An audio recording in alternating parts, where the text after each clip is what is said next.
Alhamdulillah wa bihi nasta'in. Asyhadu an la ilaha illallah wahdahu la syarika lah. Wa asyhadu anna Muhammadan abduhu wa rasuluh.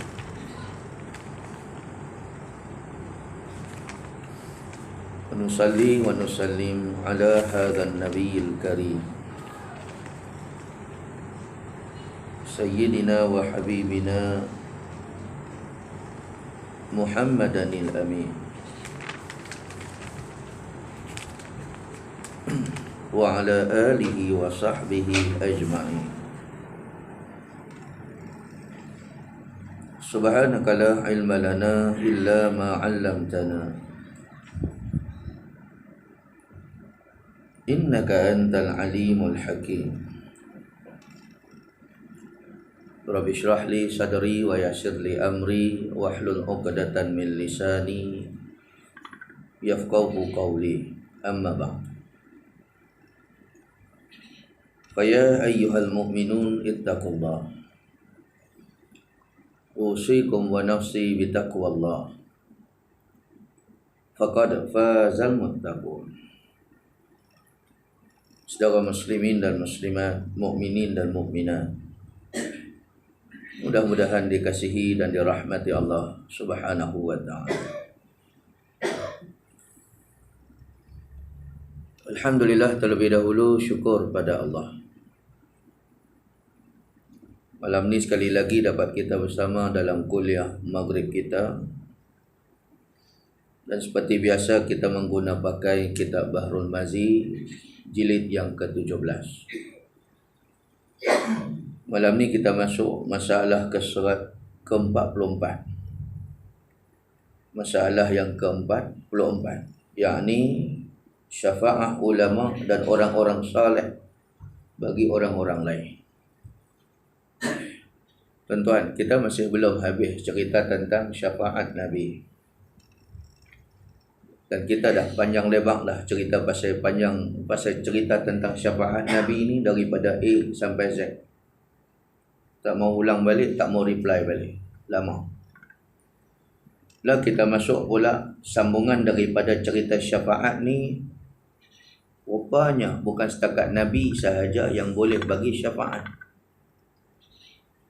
Ada juga peruntukan syafaat untuk manusia yang selain daripada Nabi. Iaitu yang ini syafa'atus salih. Syafa'atus salih maksudnya apa? Syafaat orang soleh. Orang-orang soleh, orang-orang alim, orang-orang elok ni Allah Ta'ala bagi kepada dia peluang kepada dia untuk pilih siapa-siapa untuk bawa sekali masuk syurga sekali dengan dia. Itu dia, tuan-tuan muslimin dan muslimat dan rahmati Allah. So hari ni kita baca bab tu, syafa'atul ulama dan orang-orang soleh bagi orang-orang lain. Yakni alim ulama ni dan orang-orang soleh ni. Alim ulama dia berilmu. Dia satu orang yang alim, satu orang yang berilmu. Orang soleh ni boleh jadi dia bukan orang yang berilmu, tapi dia jenis orang soleh, orang baik. Surau tu balik-balik muka dia, masjid tu balik-balik muka dia. Macam surau Suncun ni lah. Dah cam dah, dinding tu siapa duduk, tiang tu siapa punya. Abang Janggut mana? Saya tahu dia duduk sini. Bila dia tak ada, jadi spoil lah. Jadi something missing lah, kan? Ini maksudnya orang soleh. Orang soleh ni orang buat baik. Muka selalu nampak di surau, muka selalu nampak di masjid, muka yang wudu. Tuan muslimin dan muslimat dan rahmati Allah. Dan kadang-kadang orang soleh ni pula Allah Ta'ala bagi keistimewaan. Kadang-kadang istimewa waktu mati dia. Seorang sahabat saya, dia audien saya lah, selalu dengar kuliah kita. Dia belah Gopeng. Bulan 12 tahun lepas. Saya ingat saya dah cerita. Tak tahu lah, dah cerita ke belum, tak apa, kita cerita lagi. Tuan tengok wrestling banyak kali, tak apa. Takkan kuliah, repeat banyak kali tak boleh. Dia orang biasa, dia bukan ustaz, dia bukan ulama, dia bukan orang alim. Orang alim ni maksudnya orang berilmu. Tapi muka dia selalu kat surau. Muka dia selalu kat masjid tu. So kalau area Gopeng ni kita buat kuliah, dia mesti ada. Macam tuan-tuan, mesti muka Abang Haji ni ada, muka abang ni ada. Cuma abang janggut hari ni tak ada. Dia tak kena. Kalau dia tak ada tu tak kena. Jadi saya pagi tu saya kuliah di Tanjung Rambutan. Kuliah subuh lah. Habis kuliah subuh kita pun cek handphone, tengok ada WhatsApp. Kami dalam grup Masjid Gopeng ni, kami ada grup WhatsApp. Tiba-tiba dapat satu perkara yang mengejutkan lah. Arwah ni meninggal pagi tu. Pukul berapa saya tengok berita tu? Pukul 6 suku pagi. Allah, 6 suku tadi kita tengah sembahyang subuh. So kita jadi suspicious lah. Satu benda yang kita rasa syak macam-macam. Sehingga rumah dia, saya balik daripada Tanjung tu lebih kurang dalam pukul 8 lebih. Kita pun minum sat aja. Sehingga rumah dia, jumpa dengan anak dia. Kebetulan kita kenal anak dia. Dia kata, ayah sakit apa? Dia kata, ayah ni sakit kanser. Memang lama dah tanggung. So ayah mati macam mana? Dia kata, tadi ayah nak sembahyang subuh. Ni kami pun ambil lah wuduk untuk dia. Habis tu dia pun baring atas katil sebab dia tak mampu nak kiam, nak diri macam biasa. Baring atas katil. Lepas tu dia sembahyang cara baring lah. Habis tu dia angkat takbir. Ustaz tahu tak, lepas dia angkat takbir tu, Allahu Akbar, dia meninggal time. Dia meninggal time. Baru selesai sebut Allahu Akbar, dia pergi. La ilaha illallah. Kita dengar benda ni cemburu. Ni yang kata kematian yang dicemburui. Berapa orang yang nak bercita-cita nak mati lagu ni? Tak boleh. Muslimin dan muslimat yang dirahmati Allah.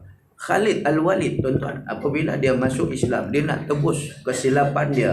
Dia masa jahiliah dulu, dia adalah angkatan perang yang selalu tewaskan anggota ataupun tewaskan tentera-tentera muslimin. Cukup susah nak perang dengan tentera-tentera kafir ni, tentera-tentera musyrikin ni, kalau jeneral dia adalah Khalid Al-Walid. Pasal dia pakai strategi perang. Bila dia masuk Islam, dia tebus balik dosa dia. Dulu dia cukup banyak bunuh orang Islam, dia tebus dosa dia. So setiap kali perang, dia tak ada niat lain. Dia niat nak mati syahid.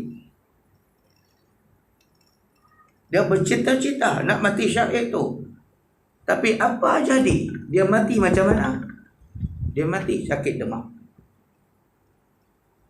Dia tak dapat tu mati syahid tu. Dia mati dalam keadaan sakit demam. Sampai sahabat-sahabat yang pergi ziarah dia ketika dia sakit.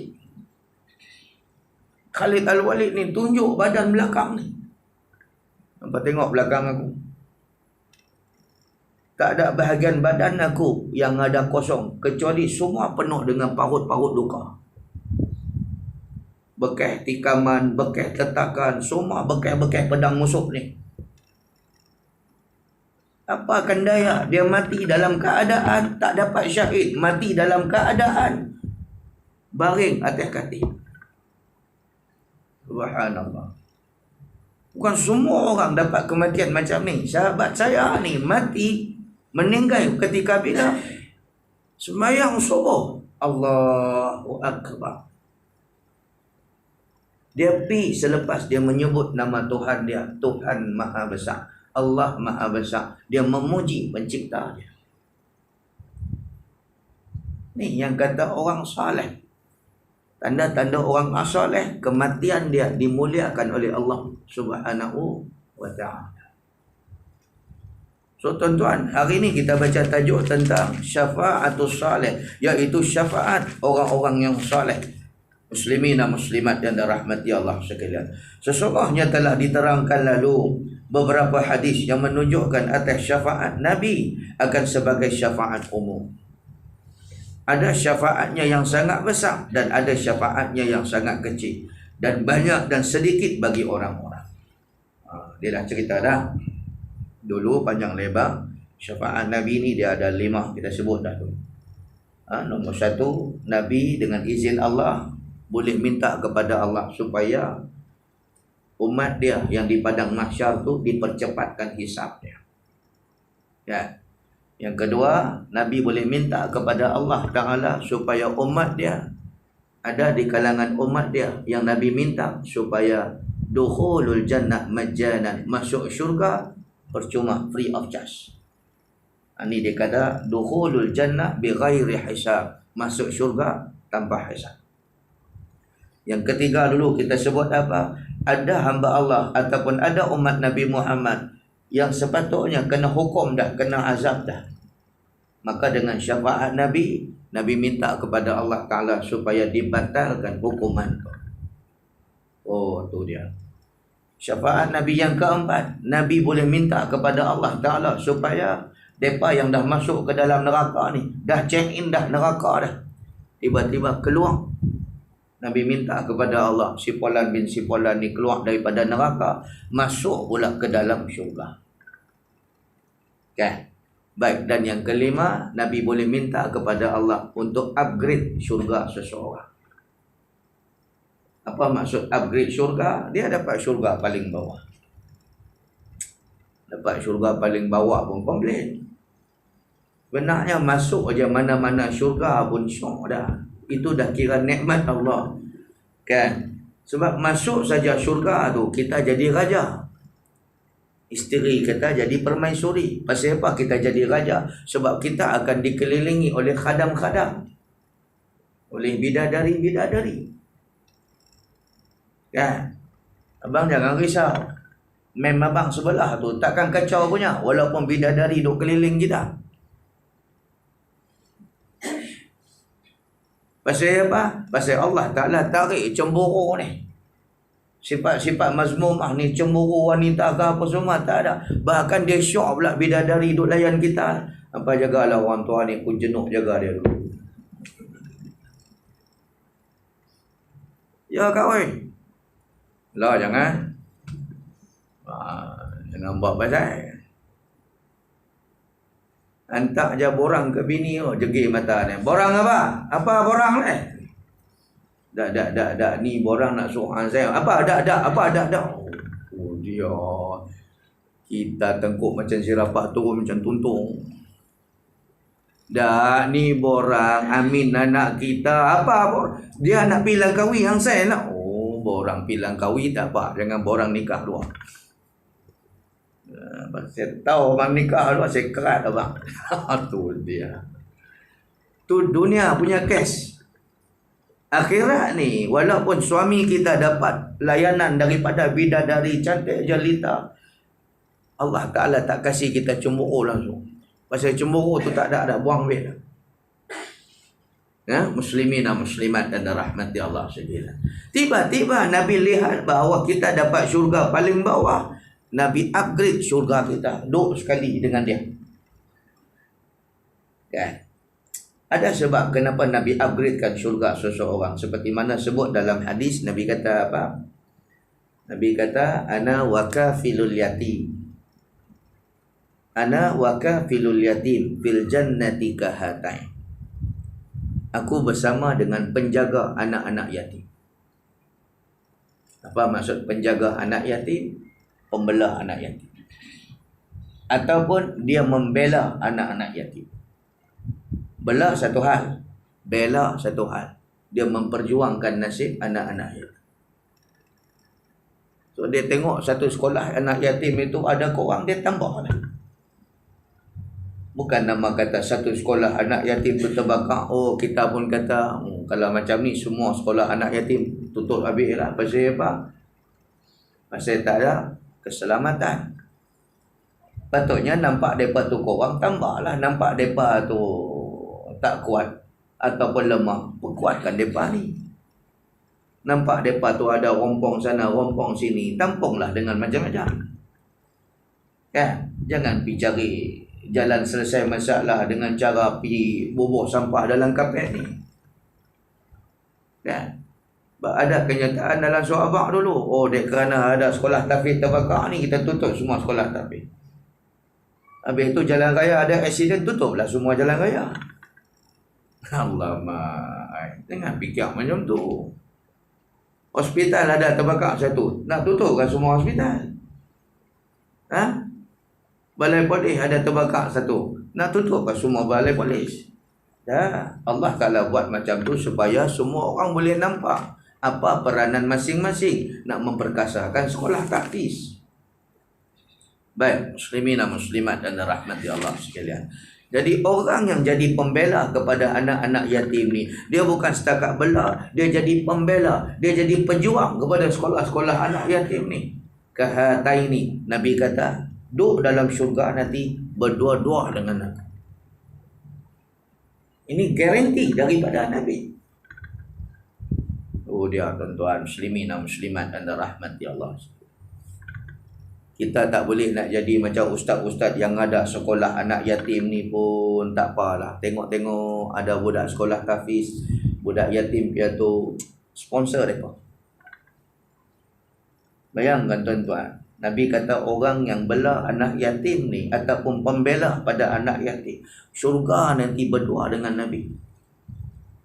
Tuan-tuan boleh bayang apa akan jadi dengan ustaz-ustaz yang jaga satu sekolah anak yatim.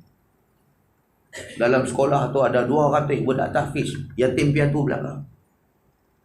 Dia jaga dengan susah payahnya, dengan duit dia keluar sendiri, dengan api ayah ke apa semua. Kalau tak ada sumbangan orang ramai, dia pula keluar duit dia sendiri. Kan?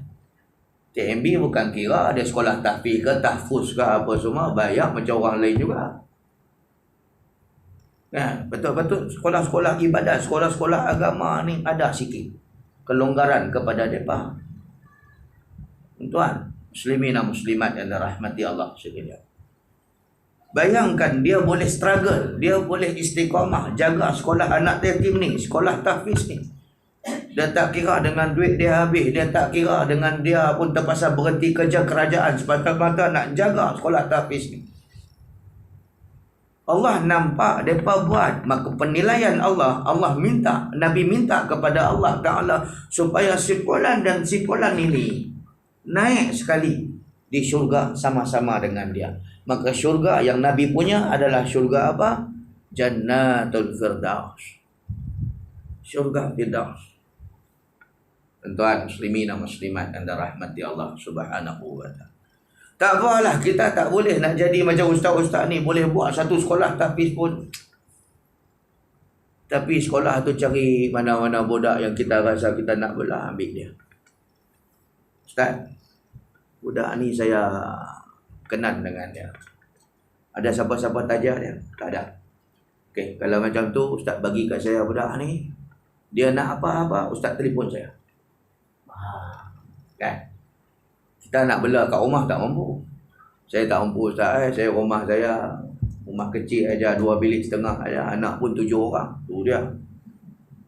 7 orang. Saya nak dia ni ustaz. Ustaz kalau ada apa-apa dia nak beg sekolah, dia nak baju sekolah, dia nak raya, persiapan dia nak Ramadan, dia tak cukup duit belanja, dia sakit nak beli ubat apa semua, ustaz kontak saya. Nah, yang ni dikata pembela anak yatim. Dan tuan muslimin dan muslimat yang dirahmati Allah Subhanahu wa ta'ala. Baik, kemudian dia kata lagi, tetapi azab orang maka bagi seseorang daripada ulama dan orang-orang yang soleh pun masing-masing dikurniakan oleh Allah memberi syafaat menurut darjat dirinya. Yang dikatakan syafaat yang boleh kita bagi syafaat kepada orang lain dengan syarat dia adalah orang saleh, orang alim. Dan besar mana dia boleh bagi syafaat kepada orang ni ikut kepada sebanyak mana amalan solehnya masa di dunia. Maksudnya kita kalau sekiranya kita jadi satu orang yang sangat soleh, sangat alim, anak-anak lagi dapat darajat aulia, dapat darajat wali Allah, yang ni makin besarlah orang yang dia boleh bagi syafaat. Kan? Kita tak boleh nak jadi Nabi. Pangkat-pangkat kita ni paling tinggi boleh jadi sampai wali Allah. Kan? Turun daripada wali Allah, kita boleh jadi satu orang yang alim ulama. Yang alim dengan ilmu dia. Ni dipanggil ulama. Ulama ni ramai. Kalau seorang dipanggil alim. Dia satu orang yang faham ilmu fiqh, dia satu orang yang faham ilmu tafsir, dia satu orang yang faham ilmu hadis, dia sendiri boleh istinbat hukum. Apa maksud istinbat hukum? Dia sendiri boleh keluarkan fatwa, dia sendiri boleh keluarkan hukum-hukum tertentu. Kan? Yang ni dipanggil alim ulama. Ataupun kita tak boleh nak jadi orang alim ulama, kita jadi orang yang saleh, orang baik. Macam kita sebut tadi lah, muka selalu nampak di surau, muka selalu nampak di masjid. Tak kira lah ada jawatan ataupun tidak di masjid ni, kita tetap stay di masjid tu. Ada orang bila gambar dah tak ada kat dinding, dia tak mau main dalam masjid tu, merajuk pula. Kan? Tunggu pula orang pilih dia lain kali baru dia nampak muka dekat masjid tu. Dah, dia ada jawatan tak ada jawatan, ada pangkat tak ada pangkat, ada gambar tak ada gambar, muka dia tetap ada di surau masjid. Masuk jawab tu, dengar azan, clear, dia pergi surau, pergi masjid. Ini dipanggil orang saleh. Tuan, nak tahu kita ni tanda-tanda kita orang soleh apa dia?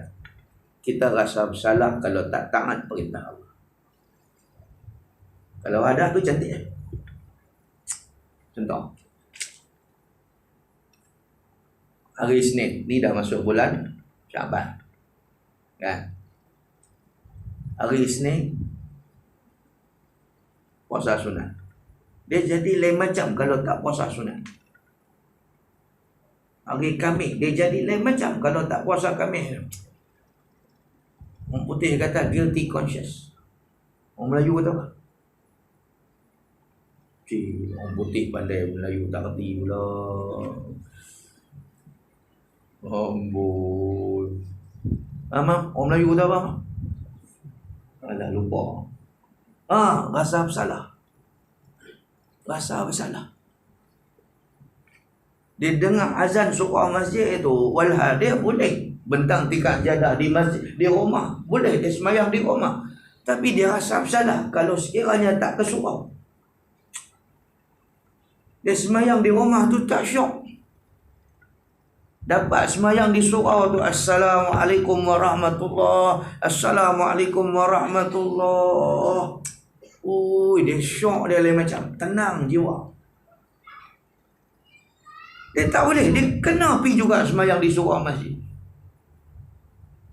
Walaupun anak bini kata, bang, semayang di rumah je lah. Kata, tu luar tu hujan tu, tak apa, aku pergi je. Dia tak kira hujan, dia tak kira ribut, dia tak kira topan, dia tak kira apa. Dia nak semayang di surau, di masjid. Dia rasa bersalah, tak tahu pasal apa dia rasa bersalah.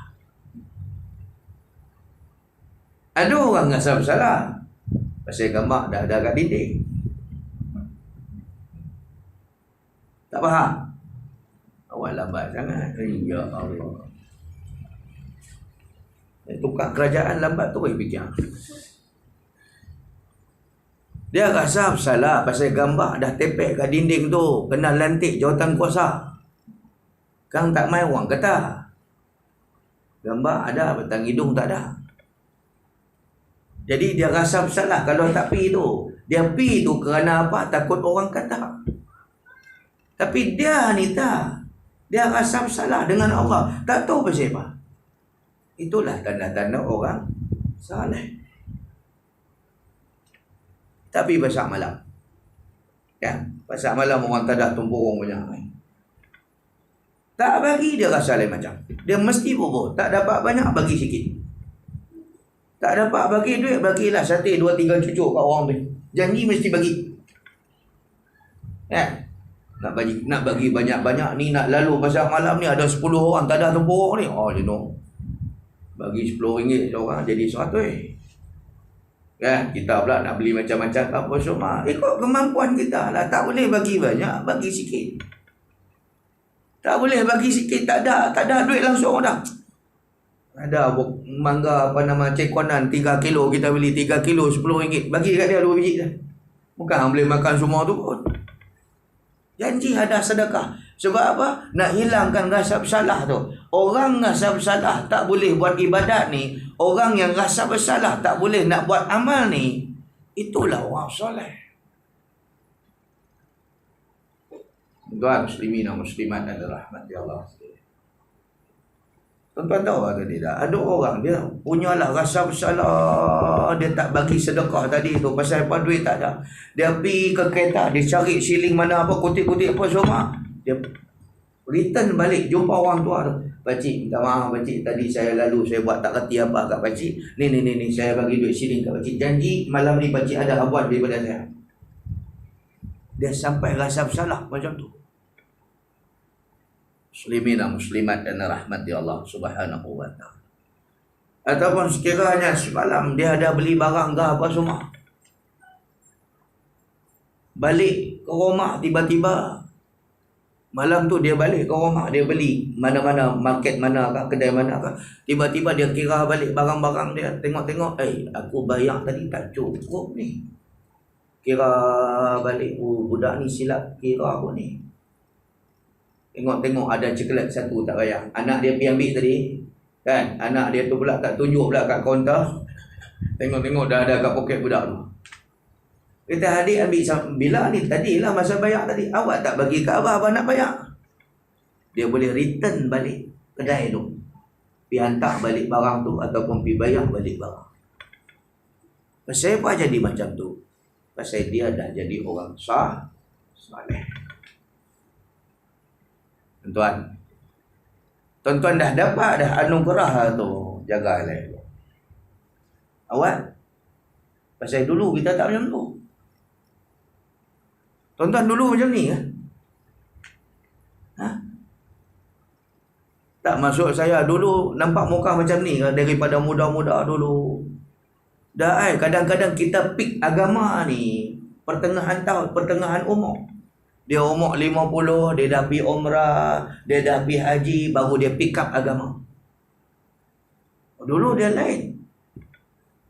Gaya bahasa pun lain dulu. Kan? Dulu kalau jumpa member, lu gua lu. Lu apa-apa? Lu. Kasar. La, anak enta anak. Lembut dah. Nampaklah muslimin dan muslimat dan rahmati Allah Subhanahu wa ta'ala. Jadi dulu kita tak macam ni. La, alhamdulillah. Maka Allah Subhanahu wa ta'ala dah jadikan kita hamba saleh. Yang perempuan dipanggil salehah. Dulu tak pakai tudung biasa.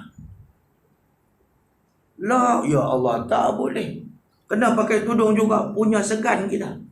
Kalau tak pakai tudung, tak tahu bahasa apa. Bahasa bersalah. Dulu kita tunjuk lengan ni biasa. Dulu kita pakai kain baju korong ni kan, boleh nampak lagi lengan dalam ni kan. Biasa.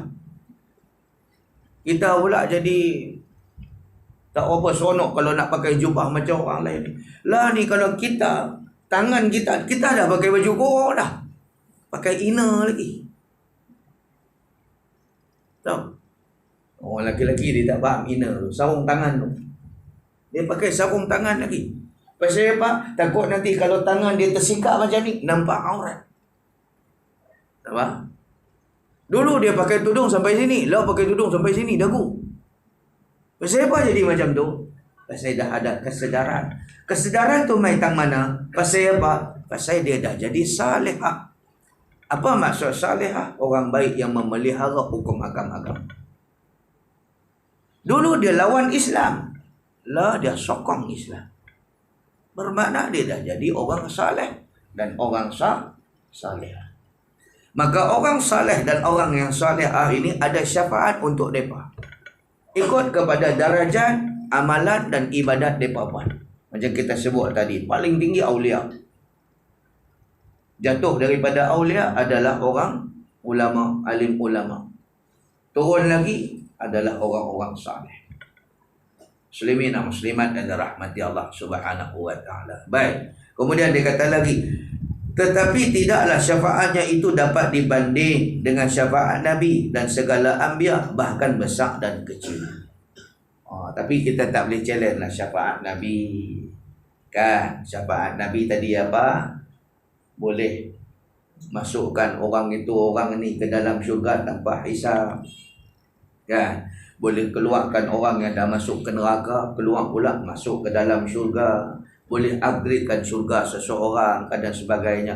Kita syafaat kita boleh pilih. Katalah kita suami yang saleh, kita boleh minta request kepada Allah Ta'ala supaya masuk syurga dengan mem kita. Mem besar kita. Ya, bila Allah Ta'ala tengok kita ni tak masuk dalam lagi, awak hang tak masuk, dia kata, ya Allah, saya nak masuk dengan mem saya. Saya nak masuk dengan isteri saya sebab dia jaga saya sungguh elok. Sejak saya kahwin dengan saya ni, dia cukup taat dengan saya. Dia jaga makan, minum, pakai saya cukup. Dia memang taat kepada saya. Isteri yang salihah. Saya nak masuk sekali dengan dia. Tu dia. Jadi tengok-tengok isteri kita masih sangkut lagi di padang mahsyar, Allah Ta'ala panggil isteri kita ni masuk ke dalam syurga bersama suami. Tu yang lagu Eliket tu ke apa? Dulu zaman kita hura-hura dulu, lagu tu apa? Ku tunggumu di pintu syurga. Eliket nyanyi tu. Nak masuk syurga, kena Islam lah. Kalau tak, hang tunggu di neraka pula. Kan? Baik, itu kalau suami yang lebih saleh berbanding isteri. Suami yang lebih banyak beramal daripada isteri. Tapi kalau sekiranya suami tak berapa saleh, isteri pula lebih salehah berbanding suami.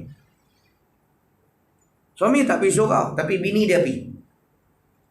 Dia kata, aku tak boleh pergi lah, kata aku sakit ni, macam-macam lah alasan itu, ini apa semua. Tapi kalau pergi stadium tengok bola, hilang sakit.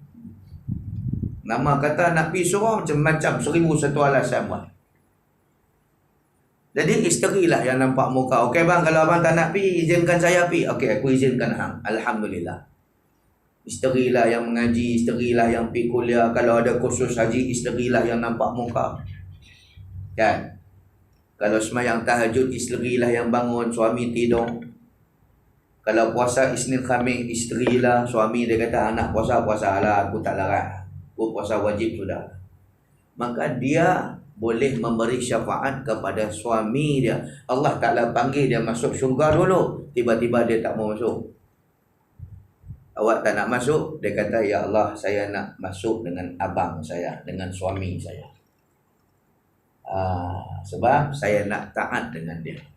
Kami dah janji dah, kami ni bercinta til jannah. Dia kata til jannah. Saya janji dengan dia hari itu, saya nak masuk syurga dengan dia.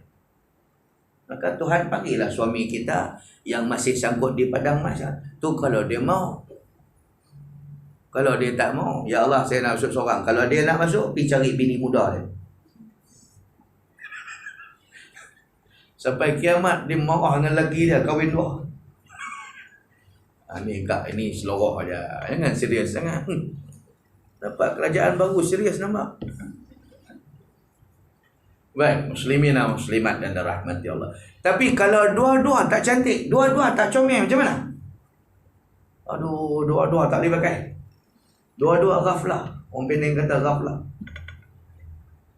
Dengan ayah, dengan suami, biasa beratuk kedai nombor, pakai seluar pendek. Dia tu dekat kedai tom yam tu, dia melalak dengan karuk sana, karuk sini, karuk pula dengan bini orang. Karuk ni apa? Karaoke. Kat kedai danduk tu, kat kedai karuk tu, mana kepala, mana ekornya cerita cinta kita. Tu dia. Suara lelaki kita tu.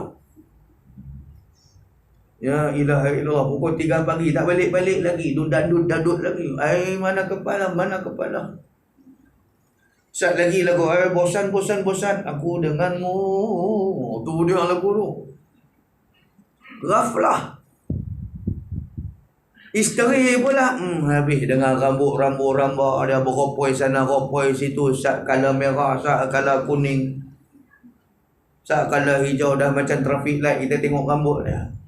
Ghaflah. Dengan mulut pula capoi, duk cerita jajak pasal orang tu, orang ni. Maka siapa nak bantu siapa? Allah lihat pula anak-anak kita. Ya. Anak-anak kita. Contoh anak-anak kita ada seorang jadi alim. Jadi hafiz Quran. Subhanallah. Sahabat saya tuan-tuan. Baru ni SPM result tu. Tak tahu nak kata apa lah, tahniah lah, anak baru ni dapat 12 A, straight A. Baru pula hafal Quran. Sekolah menengah agama Krian. Di sana memang ada program tahfiz Quran. Siapa kata orang tahfiz Quran tak boleh dapat straight A? Ni yang kata mukjizat Allah Ta'ala. Dalam masa yang sama dia kena habis 30 juzuk. Dalam masa yang sama kena struggle dengan SPM. Tahun yang sama 30 juzuk, tahun yang sama tu juga SPM. Ini logik akal tuan-tuan, tak boleh kita tengok Allah Ta'ala punya kuasa, mukjizat Quran. Oh ya, saya tengok dia punya Facebook tu, dia cerita anak dia, ish, tak boleh nak kata hadiah yang cukup bermakna. Kalau kita matilah Allah Ta'ala ambil nyawa kita, kita lega dah. Pasal apa? Kita dah boleh. Kita dah lepas dah. Kita dah jalan tanggungjawab kita. Nakkan jadi anak kita ni anak soleh-solehah ni. Maka anak yang solehah ini, anak yang soleh ini, anak yang hafal Quran ni, dia sendiri minta kepada Allah untuk masuk syurga bersama dengan orang tua dia. Selagi mana orang tua dia tak terlibat dengan dosa syirik. Jaga-jaga. Dosa syirik macam mana anak kita alim macam mana pun tak boleh bantu. Saya dengan bomoh, saya dengan dukun. Tengok nasib, tenung nasib. Kan?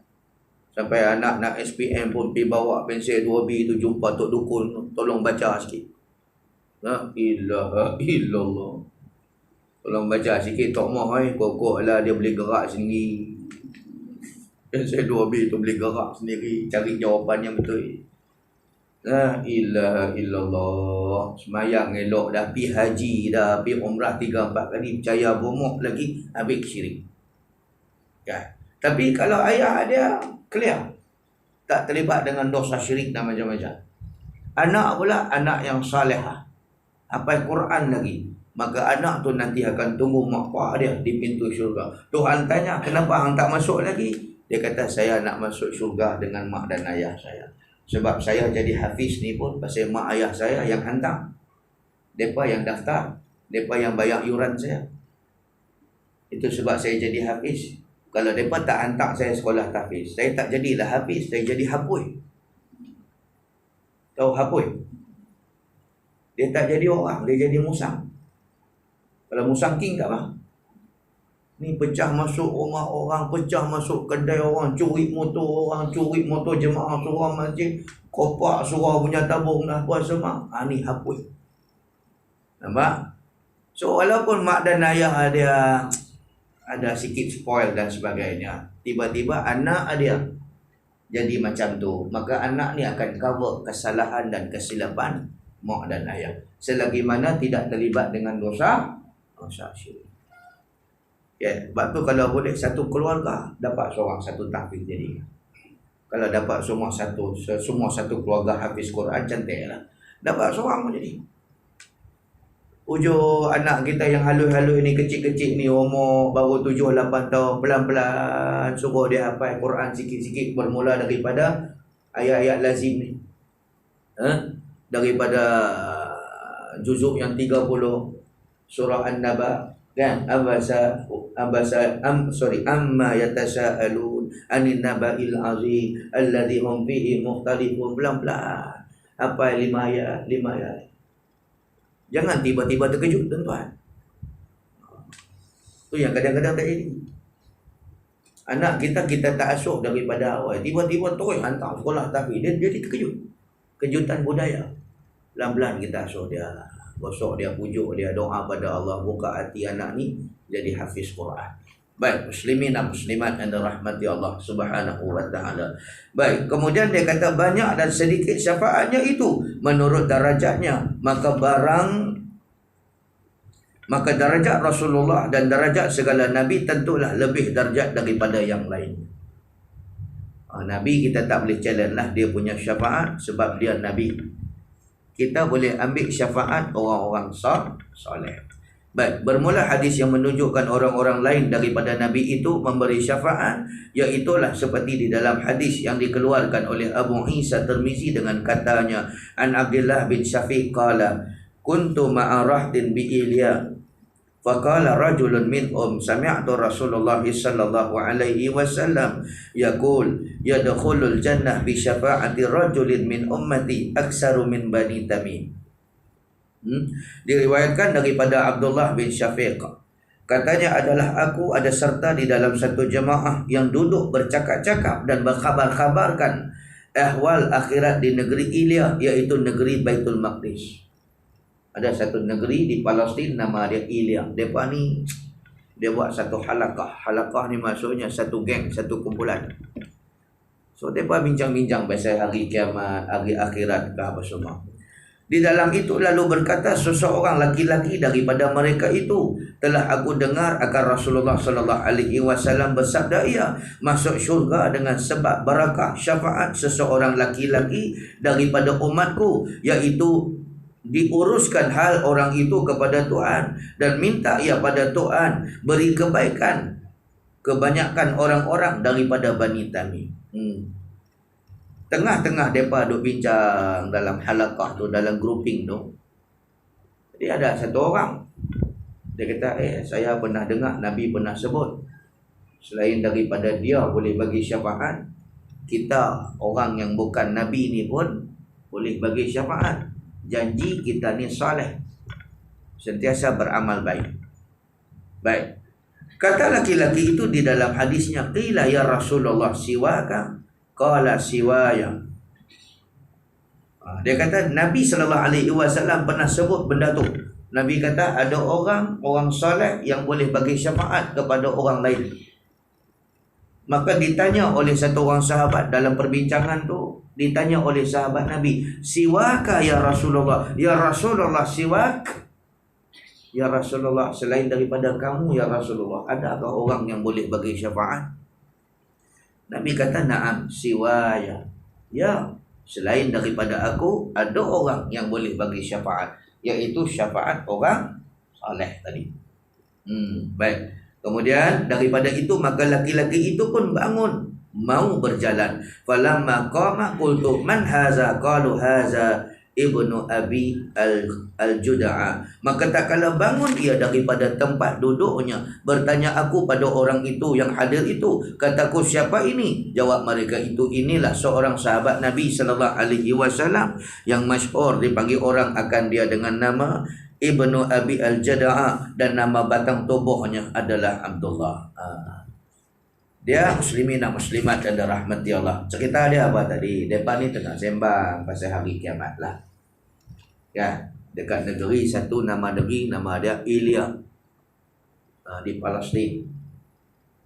Jadi sahabat Nabi yang bernama apa nama tadi tu, yang bernama Ibnu Abi Jada'a ni tadi, dia join sekali halakah ni, grup ni.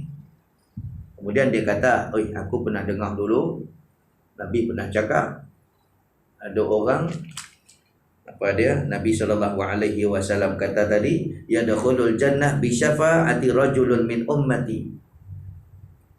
Ada orang yang masuk syurga dengan syafaat rajulun, syafaat orang-orang yang selain daripada aku. Maka bila Nabi cakap macam tu, sahabat Nabi yang lain tanya Nabi, siwaka ya Rasulullah, ya Rasulullah macam tuan kah boleh bagi syafaat? Nabi kata ya.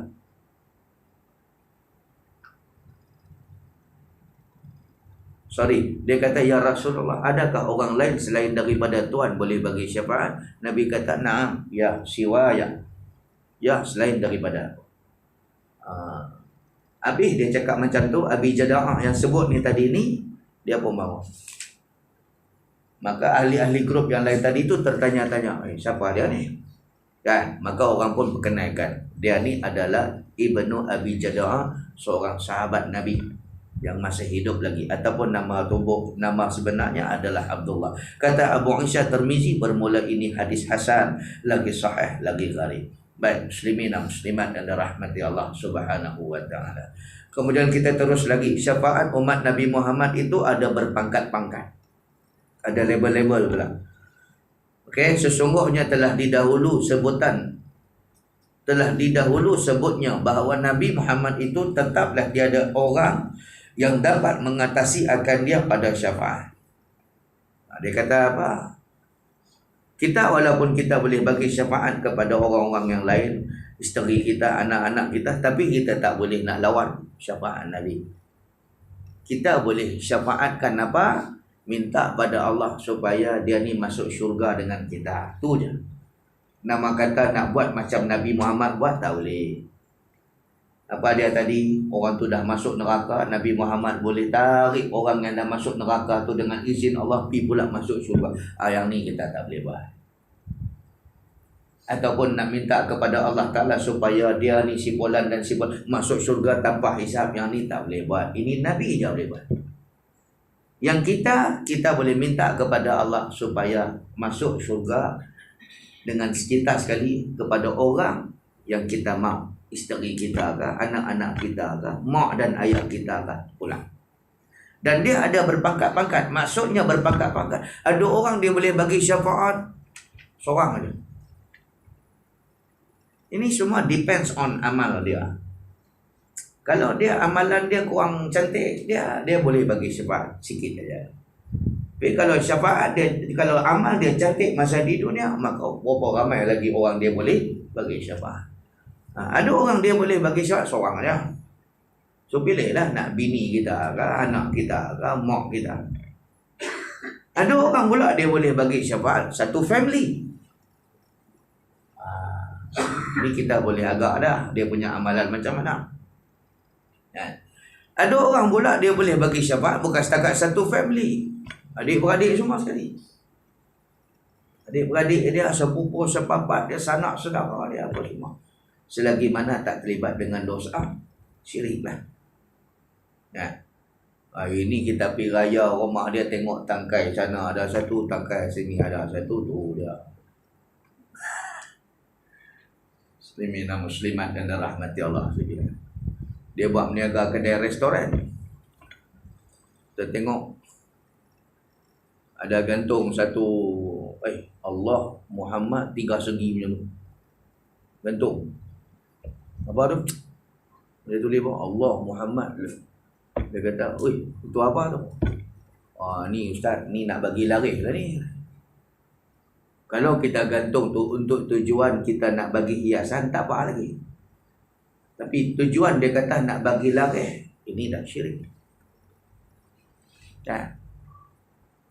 Dia pergi bela ikan di kedai dia. Apa ada ikan kepala dongkak. Hon ujung. Pelawak. Kan? Weh, cantiknya ikan. Kita ingat dia bela ikan di kedai itu untuk bagi semata-mata nak bagi cantik. Tiba-tiba dia ada intention lain. Ini ikan ni ustaz nak bagi laris kedai ni. Dia buh ikan tu tujuan apa? Nak sebagai pelaris. Ini dah syirik. Ini dah syirik. Muslimin dan muslimat yang dirahmati Allah Subhanahu wa taala. Ataupun macam-macam lagi. Yang ni tak boleh. Rayulah macam mana pun pada Allah supaya dia masuk syurga dengan kita, tak boleh. Sebab ada dosa syirik. Pakai tangkal, pakai azimat, apa semua, macam-macam. Baik, muslimin dan muslimat yang dirahmati Allah Subhanahu wa taala. Maka dia kata lagi,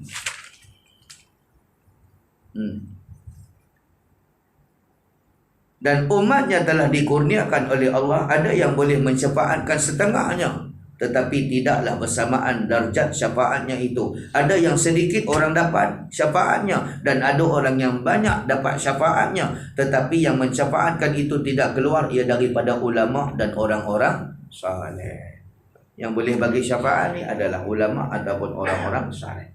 Kita sebut dah tadi, ulama maksudnya orang yang berilmu, alim.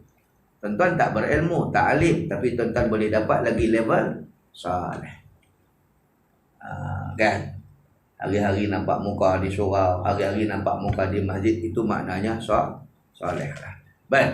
Dan bermula dalil yang menunjukkan atas mereka itu mensyafaatkan itu ialah sebagaimana yang tersebut di dalam hadis yang dikeluarkan oleh Abu Isa Tirmizi dengan katanya, an Abi Sa'id Al-Khudri radhiyallahu anhu, anna Rasulullah sallallahu alaihi wasallam qala, inna min ummati man yashfa'u lil fi'am wa minhum man yashfa'u lil kabilah wa minhum man yashfa'u lil asba wa minhum man yashfa'u lil rajul hatta yadkhulul jannah. Diriwayatkan daripada seorang sahabat bagi Nabi sallallahu alaihi wasallam, namanya Abi Sa'id Al-Khudri radhiyallahu anhu, bahwasanya Rasulullah sallallahu alaihi wasallam telah bersabda bahwasanya setengah daripada umatku orang yang memberi syafaat bagi beberapa jemaah daripada orang. Ada hamba Allah ni yang Allah Ta'ala bagi peluang kepada dia untuk bagi syafaat, untuk bagi syafaat kepada jemaah daripada orang. Maksudnya dalam kumpulan yang banyak,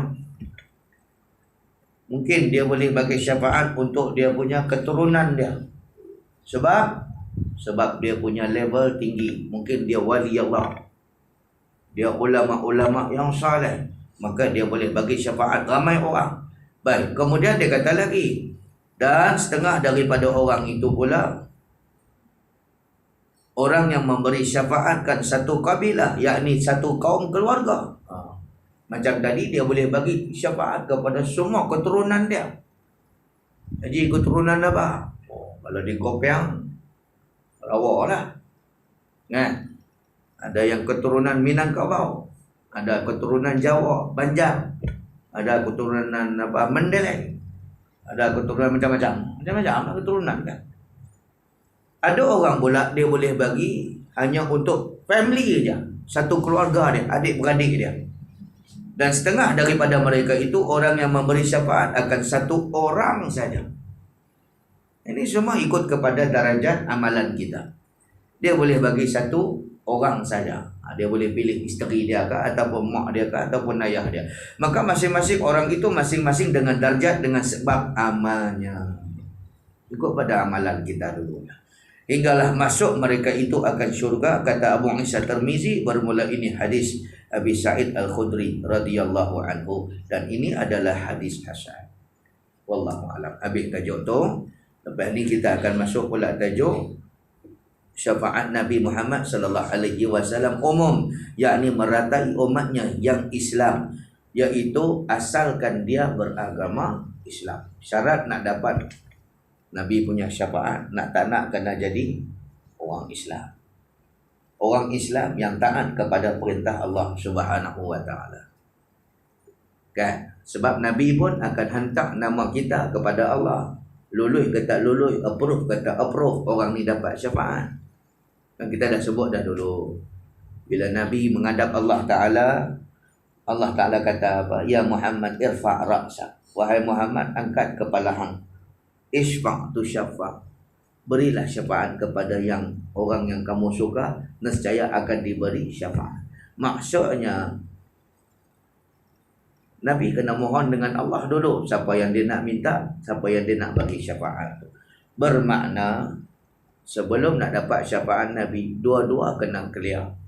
Nombor satu, segala perintah-perintah wajib, perintah-perintah yang fardu dan wajib kita laksanakan. Kemudian barulah kita pulun segala amal ibadat, sunah-sunah dan sebagainya. Kalau tak, orang salah faham. Oh, dapat syafaat Nabi, kata aku tak payah semayang, cukup dengan selawat banyak-banyak. Kan? Cukup dengan selawat banyak. Dia dah jadi keliru. Sebab tu ustaz-ustaz kena bagi faham tu. Kalau tak, dia jadi macam geng-geng pengat je lah. Tahu pengat? Jangan sebut nama betul dia. Lah ni mesti orang kena saman. Dia klik. Nak cakap tentang hakikat, makrifat apa semua. Tapi sembahyang tak buat. Pasal dia tolak syariat. Kan? Dia nak ilmu makrifat saja. Dia oleh kerana makam dia rasa dia lagi tinggi daripada orang lain. Hampa kena sembahyang sebab hampa tak dapat makrifat lagi. Aku dah dapat makrifat, tak perlulah sembahyang pula. Orang macam ni dia bukan jahat. Orang macam ni dia muyul ke agama. Dia cenderung agama. Dia nak sembang pasal agama ni kena minat dulu. Dia minat ke agama. Tapi masalah, dia tak mencari guru untuk mendalami agama. Jadi dia menggunakan akal dia saja untuk tafsir agama. Tak boleh lah macam tu. Ulama kata apa? Man la syaikhahu fa syaitan syaikha. Siapa yang mencari agama tanpa guru, fa syaitanu syaikhahu, maka guru dia adalah syaitan. Syaitanlah guru dia. Patut kita mengaji agama dengan guru. Macam mana? Macam tuan-tuan lah. Ada guru, tak ada kitab, dengar guru jaga. Tapi nampak gaya saya seorang tak ada kitab. Patut anak murid kena tak ada kitab. Tok guru ni syarah aja. Ya, muslimina muslimat dan rahmati Allah saja. Tapi bila kita mengaji tanpa ada guru, guru dia siapa? Facebook. Banyak orang mengaji ikut Facebook lah ni. Guru dia siapa? YouTube. Guru dia siapa? Blog. Guru dia siapa? Twitter. Guru dia siapa? WhatsApp dan sebagainya. Media sosial. Guru dia bukan guru yang betul-betul ikut peradaban dia. Fasyaitanu syaikha, maka syaitan guru dia. Syaitanlah yang memberi ilham yang salah kepada dia. Kan? Muslimina muslimat dan rahmati Allah sekalian. Baik, muslimina muslimat dan rahmati Allah Subhanahu wa taala. Jadi kalau nak mengaji agama, kalau nak jadi ustaz, nombor satu kena faham ilmu bahasa Arab. Tanya si pengat ni, hang boleh cakap Arab? Kalau tak boleh cakap Arab, hang tak boleh kata hang ustaz lagi. Hang ustaz jadi-jadian boleh. Lah ni banyak orang jadi-jadian, ustaz jadi-jadian. Boleh cakap sikit agama dah level ustaz. Dia macam werewolf. Dulu ada cerita werewolf, serigala jadi-jadian, tumbuh bulu banyak, betul taring tinggi. Duk makan orang kan.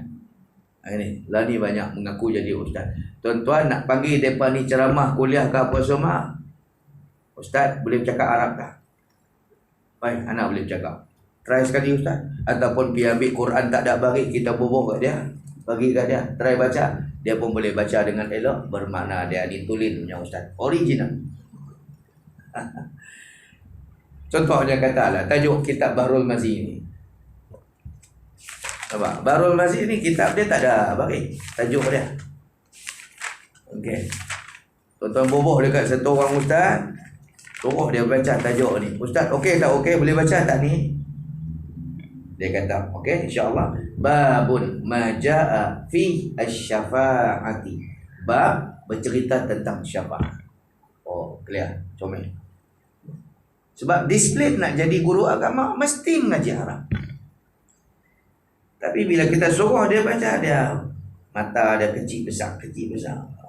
Anak tak pun nampak lah. Dah pakai spek dah tak nampak apa lagi. Ni auta punya orang. Yang ni yang banyak bagi keliru masyarakat. Hati-hati, jaga-jaga. Wallahualam. Cukup sekadar itu. Tuan-tuan, tadi sebelum saya sampai,